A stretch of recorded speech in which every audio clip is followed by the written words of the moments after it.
de 8 mil e levam para suas respectivas cidades. Nós, servidores públicos, o que nós recebemos está aqui no comércio local.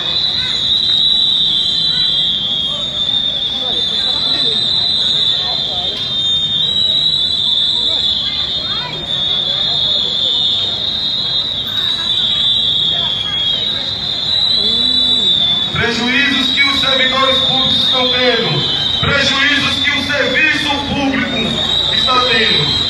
Tivemos muita paciência, esperamos, aguardamos, fizemos uma manifestação pacífica como estamos tendo agora, tentamos negociar, mas infelizmente, em nenhum momento, o prefeito Bruno Martiniano atendeu às reivindicações dos servidores públicos.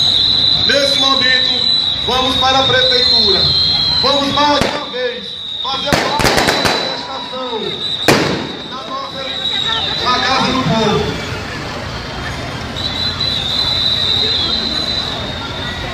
Sociedade de Gravatá, pedimos a compreensão de todos.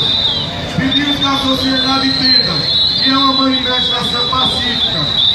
Pedimos que participem também, porque o prejuízo que está tendo na cidade não é só um prejuízo ao servidor público, é um prejuízo ao serviço público. Todos estão sendo prejudicados.